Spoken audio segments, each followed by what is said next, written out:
the global headlines bounce off between OPEC plus and the major oil consuming nations after the release of the SPR earlier in the week, Strategic Petroleum Reserve. But ultimately, it seems to have had the reverse effect. Oil prices are soaring, are climbing at least. They're up $3+ since the announcement. Let's kick off this Thursday morning with our regular commentator, Dr. Carol Knackley, CEO of Crystal Energy. Dr. Carol, your thoughts of the days since the US released its SPR, Japan as well, India a little bit, impact on the market, and where do you think it goes from here? Good morning, Sean. Good morning, everyone. Actually, I found the survey result quite amusing because it seems that we are in a fighting mood among our participants. But look, I mean, the SPR we were expecting it because the US has been talking about the release of the SPR for a while now. But so it kind of did not come as a major surprise. Now, some people say also the other unsurprising factor was that the scale, the volumes were not terribly that big. And the fact that some of those volumes should be returned to the US after they are released after a few months, but I don't know where that few months came from because it was left as an open-ended thing. And therefore, this created this kind of disappointment in the market. I would like to add to it a couple of things. First of all, the fact that the US went down that route kind of sent the wrong message to the market that there is a crisis ongoing.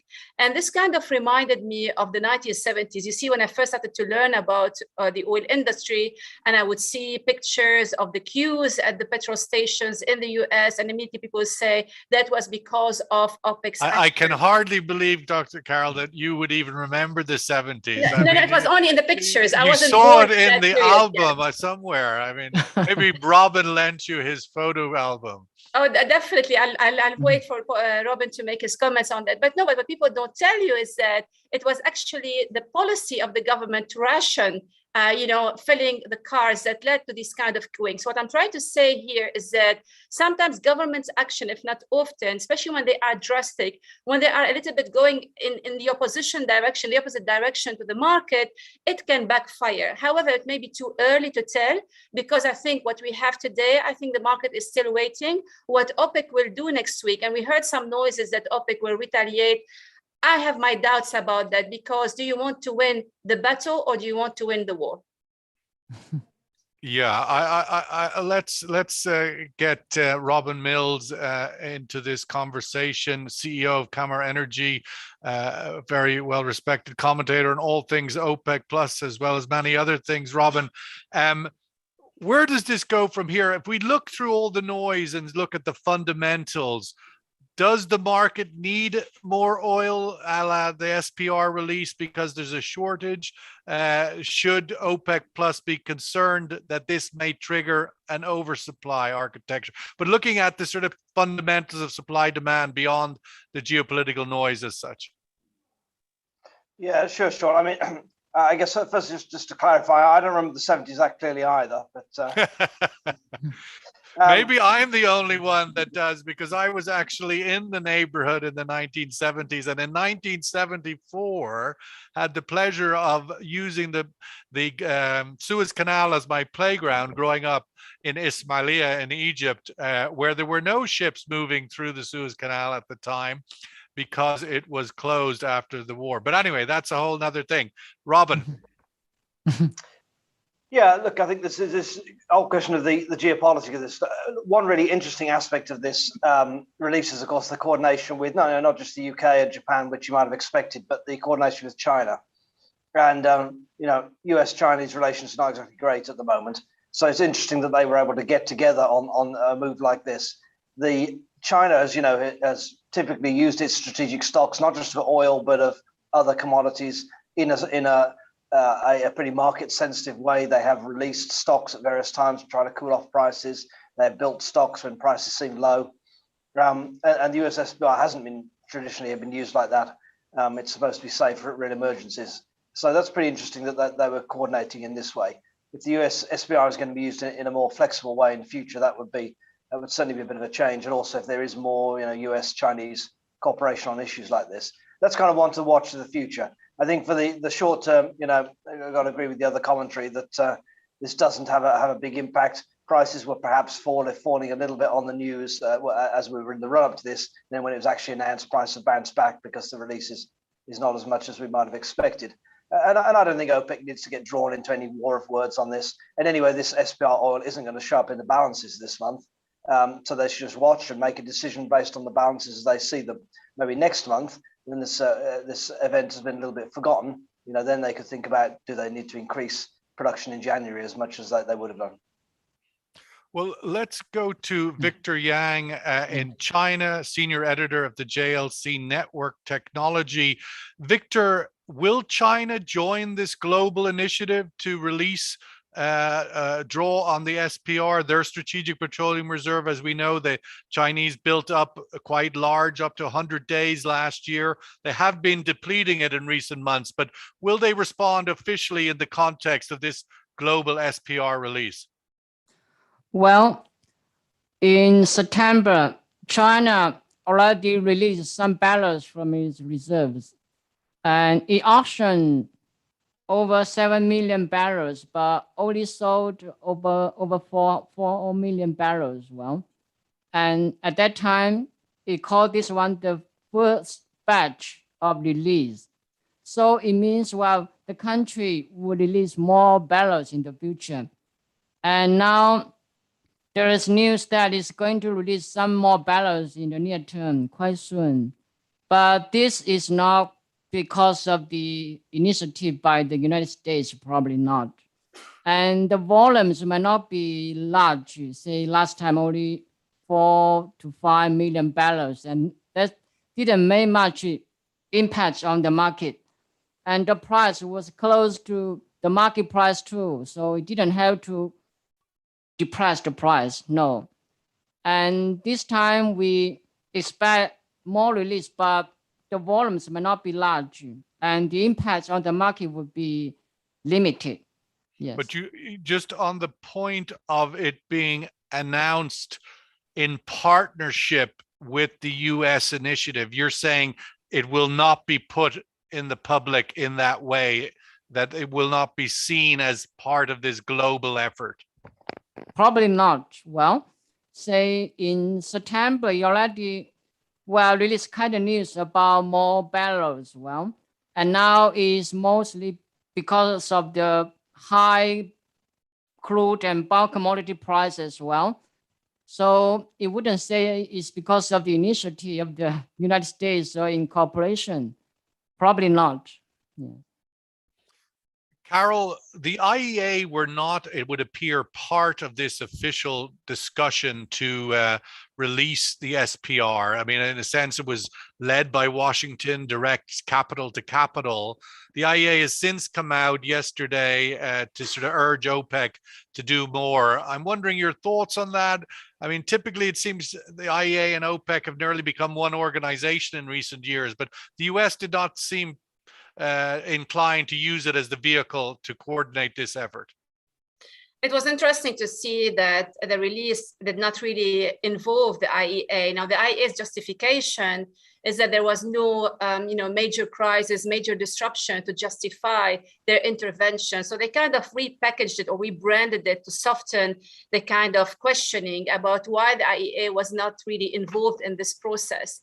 But actually, Sean, as you said, if you look at the last few years, up to this year, I would say, the IEA and OPEC were pretty much aligned in their statements. At some point, they were saying exactly the same thing, calling for more investment. If you may recall, the calls about the warnings about investment gaps, and we should put more money in oil and gas, and you can check their track record.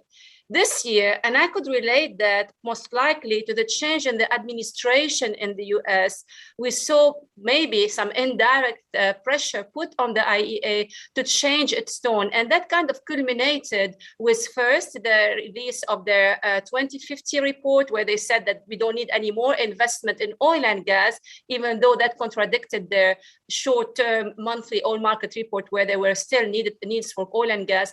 But most importantly, very recently, recently the IEA actually pointed the finger at OPEC and its allies and said that they should be putting more oil in the market to appease the pressure, and they kind of blamed them on on any weakening in the global economy, because they reminded everyone about the pressure of high oil prices on the economic recovery at a very delicate time. So it's interesting to see this kind of shift, mammoth shift, I would say 180-degree shift in the position of the IEA before the Biden administration, and now as we hear from their various statements. Robin, I wanted to get your comment on there was just a statement released by WAM, the UAE news agency, in the last hour. So you probably haven't had a chance to see it. I was just going to bring it up on the screen. Basically, the UAE announced just a one-line statement this morning. UAE remains fully committed to declaration of cooperation. OPEC Plus, the Ministry of Energy and Infrastructure released in a statement to the national news agency.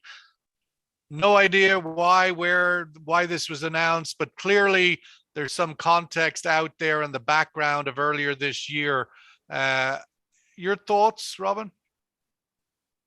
Yeah, not sure what this is referring to, Sean, because, as you say earlier, this year there'd been the discussion about increasing the UAE's baseline, but that's been resolved.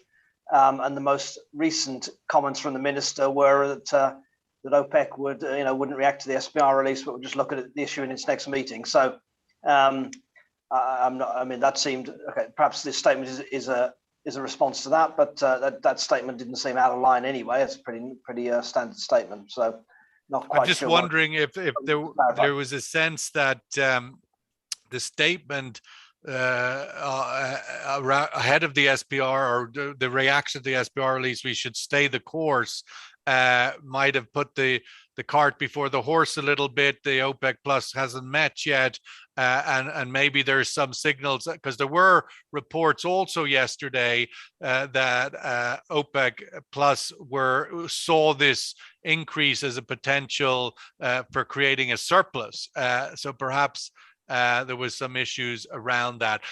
Taking it on face value again, OPEC has failed in the last recent months to actually reach its 400,000 barrel a day commitment, and whatever amount of oil actually comes from this SPR release, it's hard to see that it would actually add dramatically to inventories, given that we're 7-8% below 5-year averages.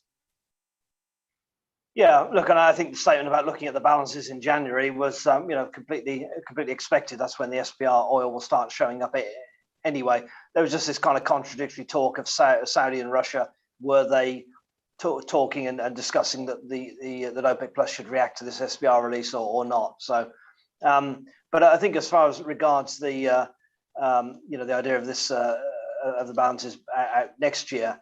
And whether OPEC will actually increase, that's been, I think, some of the criticism of the Biden administration, that OPEC says it's going to increase by 400,000 each month, but it doesn't, because an increasing number of members can't meet that.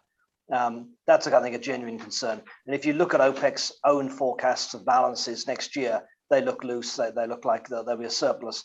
But that's only if you believe that OPEC does actually increase by 400,000 each month, and it won't. So it's increasingly clear that Nigeria and Angola can't keep up.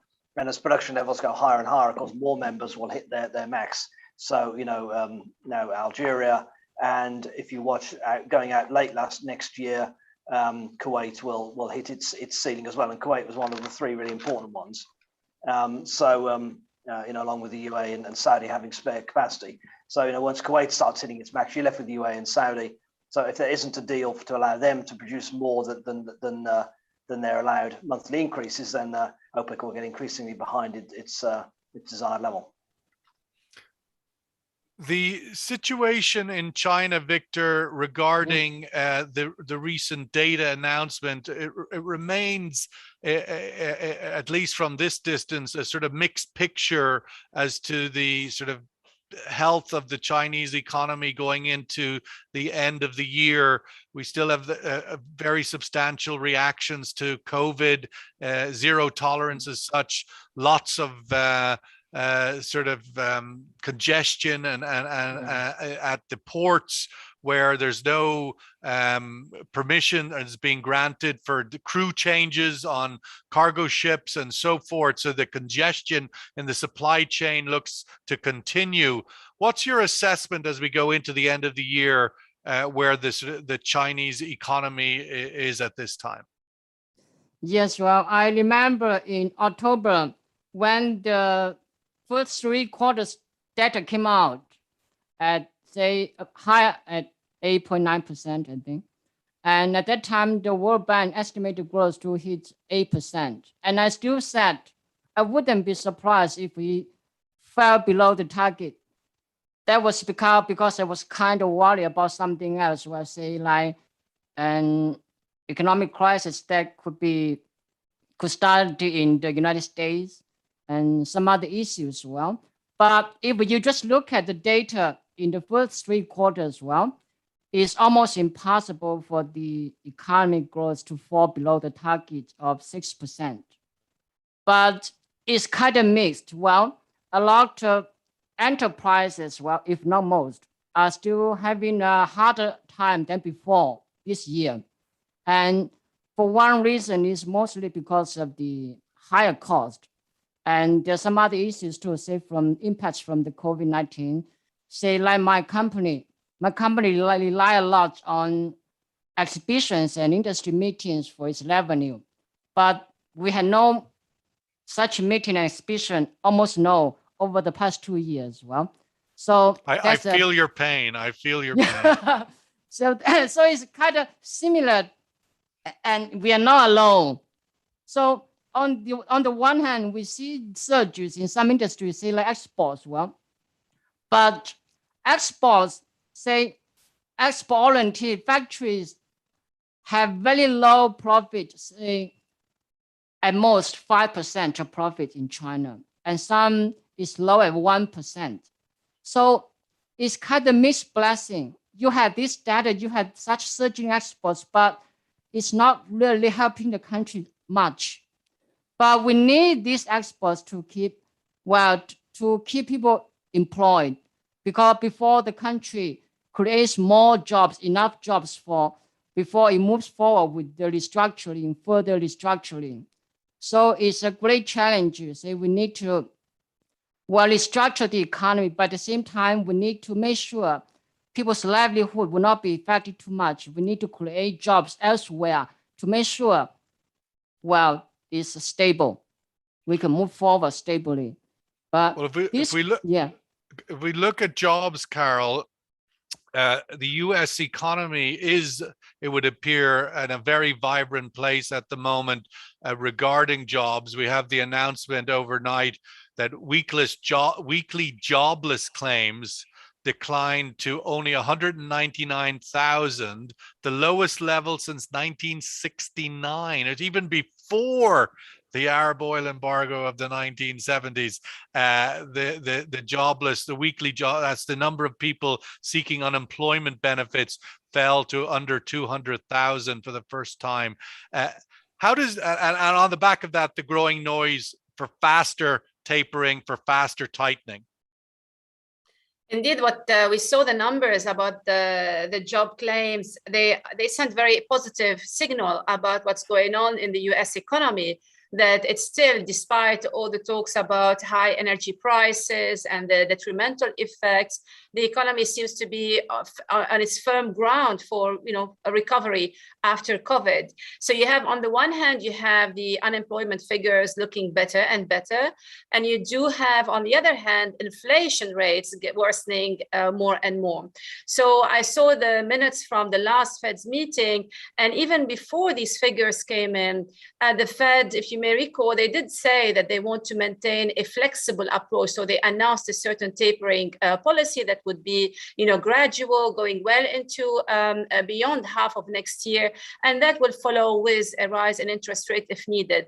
And the Fed always had two targets in mind: inflation and unemployment. So if these are heading in the right direction for the Fed to initiate its revision of policy, then we might see perhaps at their next meeting an announcement whereby they would accelerate their tapering, and that would also lead to an acceleration of at the time when interest rate would rise. So I would see this as a mixed message, a message that things are not going too bad in the US. Of course, COVID is, still ongoing there, the problem of infections, and there are already some warnings about some hospitals becoming overwhelmed. But overall, economically speaking, things are heading in the right direction in the US, and that could lead to earlier tapering. That said, I think I need to investigate more the data about the jobless claims, because I saw somewhere that might need some seasonal adjustment to get the exact figure about what's going on that front.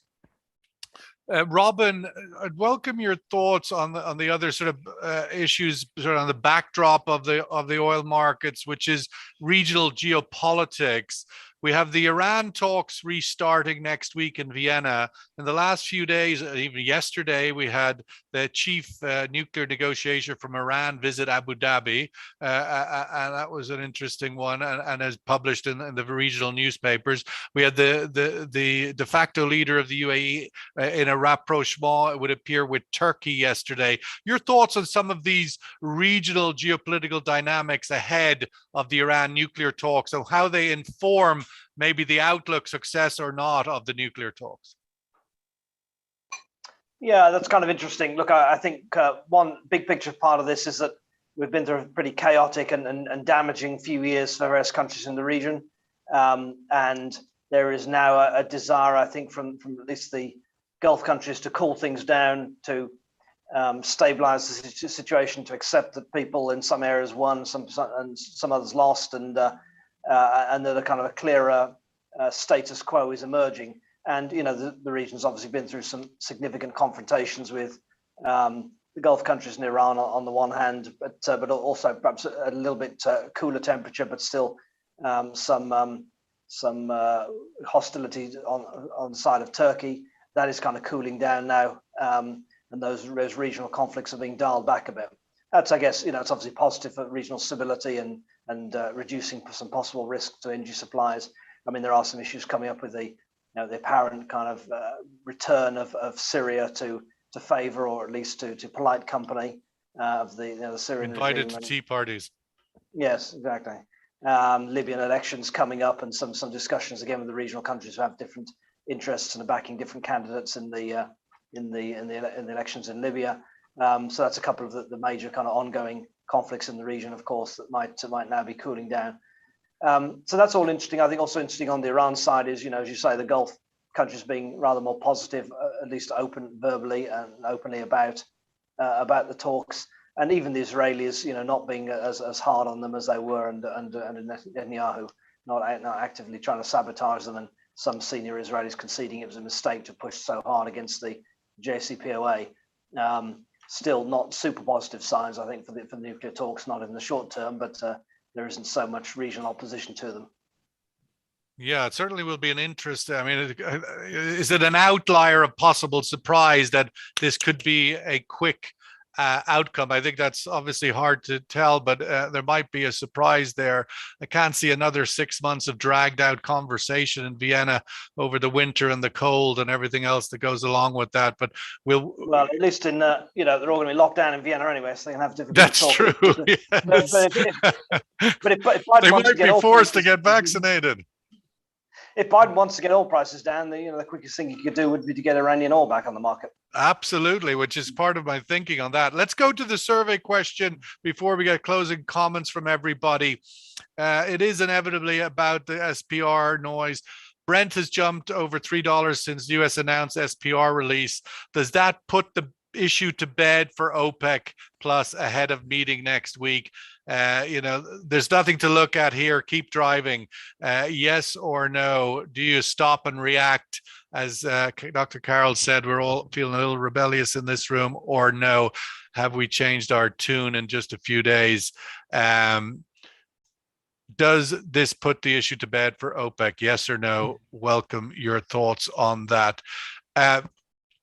Carol, you're obviously advocating that at this point, OPEC would be well placed to move on without necessarily reacting. Indeed, because I mean, you want to think about the wider implications, because the US did not take the step as a surprise. So there was no act of war, if you want. And I think there are lots of wise people within OPEC who understand Biden's dilemma and Biden's, I would say, administration being overwhelmed by all these issues that are happening at home. And Biden wanted to do something ahead of the Thanksgiving because, mind you, during Thanksgiving giving in the US, people spend a lot, families gather and they do all these kind of parties together and lunches and dinners.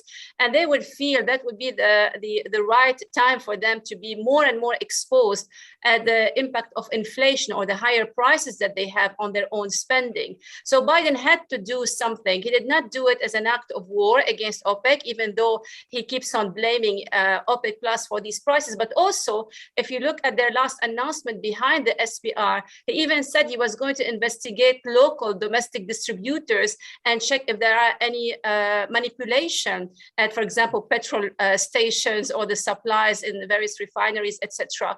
So he's trying to do something. And I think that's why OPEC Plus should not read that, and I'm sure that they see it, that it's not an act of war against OPEC, but more something to meet Joe Biden's domestic agenda.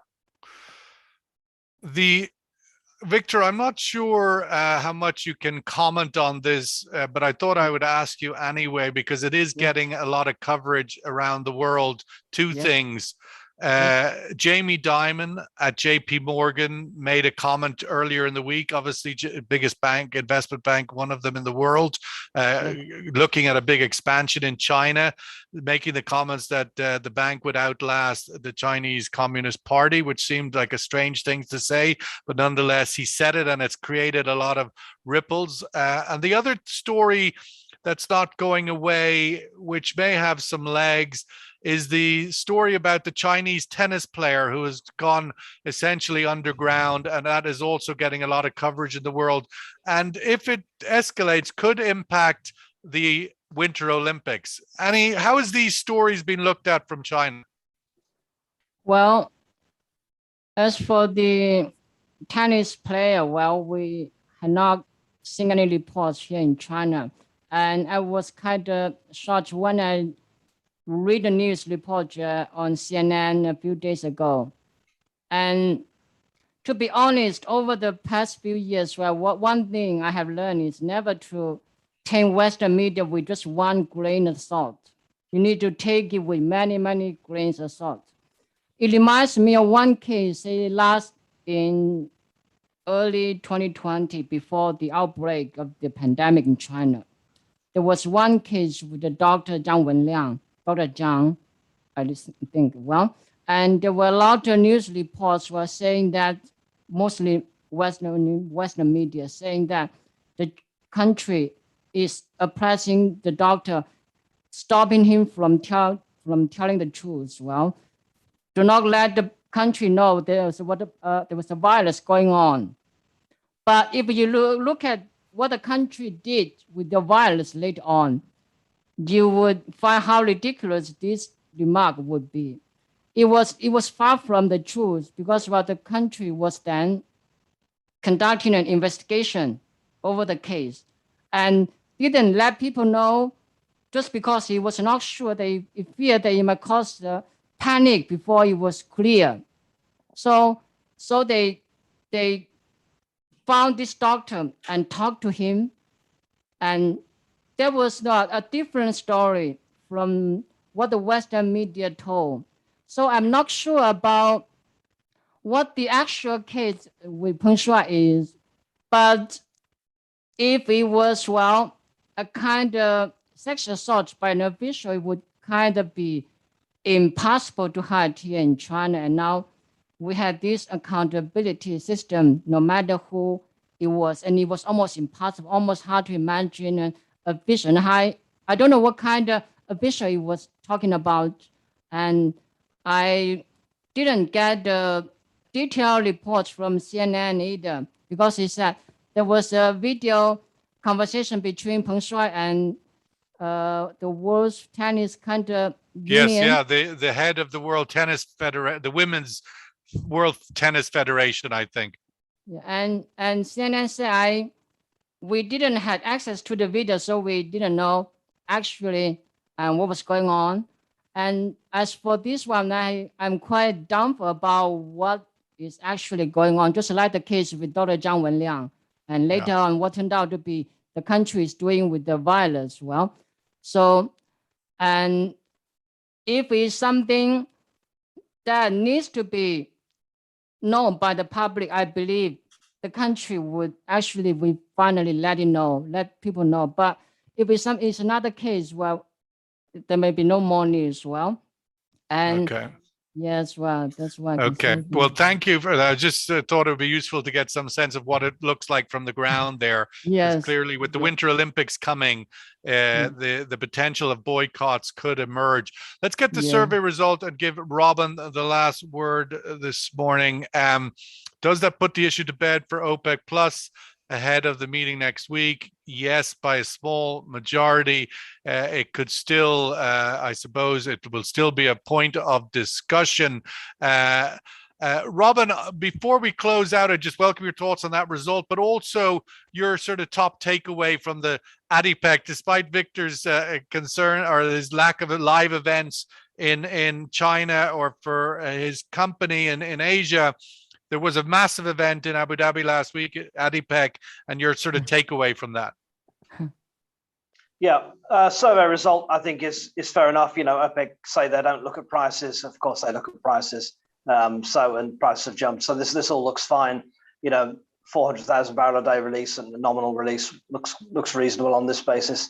You know, January they can check and see what, if anything, the SPR did to the balances. As regards to ADIPEC. Yeah, well, that was a really interesting event. It was, you know, super busy, very well attended, very lively, good energy. You know, all this energy transition stuff. That was actually much more of the discussion than oil and gas.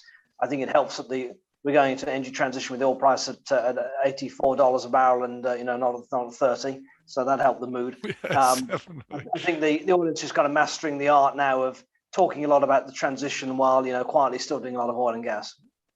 Yeah, and I suppose there lies the challenge. And next year it'll land again at around the same moment in which Egypt is hosting COP27. So it'll be an interesting 2 years ahead of those two things coming together. But here, this Thursday, November 25th, oil markets trading a little bit flat, no great direction after the initial response to circumstances.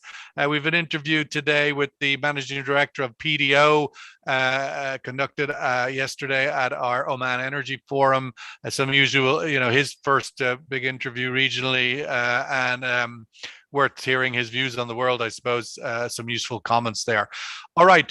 Thank you, Victor, from China, as always. Dr. Carroll, still in Abu Dhabi, I believe. Robin Mills, thank you as always. Great to have your insights. Thanksgiving, not Thanksgiving, happy Thanksgiving to all of the Americans around who are probably not around because they're off somewhere else. But nonetheless, to acknowledge that holiday. Thank you. Have a great weekend. Thank you. Thank you. Bye-bye. Have a nice day. Have a nice day.